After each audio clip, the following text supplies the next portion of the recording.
Dia, meus amores! Eu tô bem sumida, mas eu quero falar de um trechinho muito interessante do livro Como Fazer Amigos e Influenciar Pessoas. Como são vários tópicos, eu quero falar pra vocês sobre o tópico Não Vale a Pena Discutir. Hum, Continue. Em questão de não vale a pena discutir, conta uma historinha de que uma vez voltando da Segunda Guerra Mundial num jantar de negócios, um homem estava fazendo uma citação e contando uma determinada história, dizendo que havia tirado essa história da Bíblia. E o outro homem falou assim: Não, isso não é uma história da Bíblia, isso é Shakespeare. Aí o homem se alterou, ficou estressado e tal, falou: Não, é da Bíblia, com plena convicção. E o homem que disse que não, que aquilo ali era Shakespeare, cutucou um amigo que era acostumado a ler Shakespeare e falou, tipo, Armando, por exemplo, não é Armando que sei que é Shakespeare? Aí ele pegou e falou bem assim: Não, você tá equivocado, isso aí realmente é da Bíblia. E ele ficou com aquilo na cabeça, né? Aí quando eles estavam indo embora, ele falou bem assim: tipo, Armando, por que que você não falou que aquilo ali era Shakespeare? Sendo que você é um grande estudioso de Shakespeare. Aí ele falou bem assim: Claro que isso é Shakespeare. Tá, é inclusive cena 2, página 20. Ele deixa chega a falar a citação. E aí ele fala bem assim: Mas por que que você não falou nada e tal? Aí ele falou bem assim, porque naquela ocasião não se valia a pena argumentar. Só ia conseguir fazer com que a pessoa se estressasse com ela, ainda colocou o amigo numa condição que não havia necessidade, né? Do amigo ter que defender, do amigo ter que se colocar numa condição em que ele não queria se colocar, em questão de argumentação, em questão de debate. E era uma situação que não vinha ao caso, quem tinha citado aqui.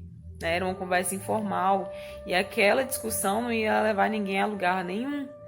E aí no livro, inclusive, ele coloca uma observação bem assim. William Jazz, aqui jaz, um homem que morreu com seus ideais. Estava toda a vida coberto de razão enquanto a vivia apressado, mas está agora coberto de terra como estaria se estivesse errado.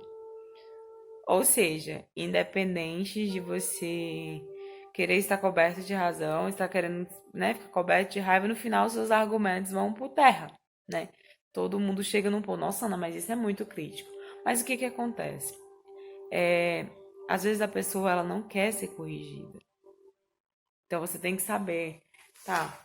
Como é que por que que eu tô querendo argumentar com essa pessoa? É para poder mostrar que eu sou mais forte, para poder mostrar que eu tenho razão. Então, se for para isso, qual a necessidade?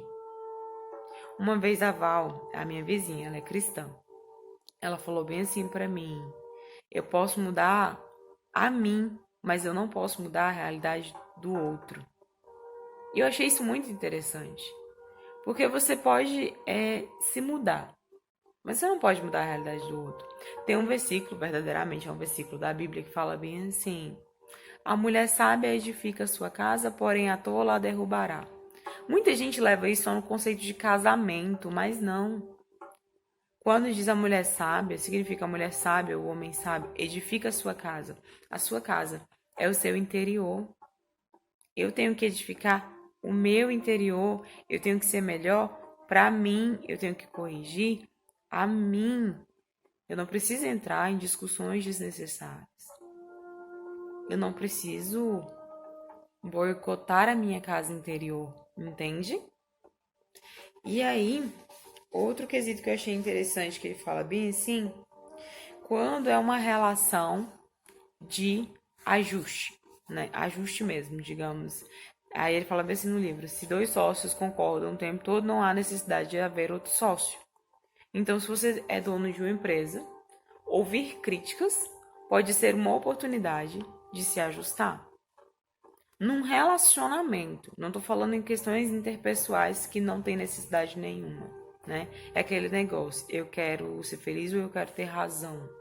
Eu quero que o outro esteja bem comigo ou eu quero simplesmente mostrar que eu sou superior. Existem esses dois pontos de vista, né? E aí ele fala bem assim no livro que após quase 50 anos de casados, Theonor Jean afirma: Minha mulher e eu fizemos um pacto. Há muito tempo. Mantemos por mais zangados que um esteja com o outro. Quando um grita, o outro deve apenas ouvir. Quando duas pessoas gritam, não há comunicação, apenas barulho, né? Então, esse é a palavrinha do dia. E a única forma de se dar bem numa discussão é evitando. O outro quer ter razão e você sabe que ter a razão é muito importante pra ele, dá razão pra ele. Vai se estressar não. Isso vai alterar o que na sua vida? Qual é a necessidade que você tem de ter razão o tempo todo? Você sabe que você tá certo? Ok. Você não precisa brigar com seu cliente, você não precisa brigar com seu cônjuge, você não precisa brigar com seu amigo, você não precisa. Ele precisa da razão. Entenda isso. E dependendo do caso, dê a ele. Ele disse que antigamente ele brigava muito em questão de quando o cliente vinha e falava assim, eu vou comprar na marca tal. E aí ele falava assim, a marca tal é muito boa. E aí ele começava a elogiar a outra marca. E aí às vezes o cliente assustava. Porque, caraca, ele é concorrente dele, tá elogiando a outra marca também. Talvez esse cara seja muito bom. Ou talvez ele se garanta tanto a ponto de não ter medo da concorrência.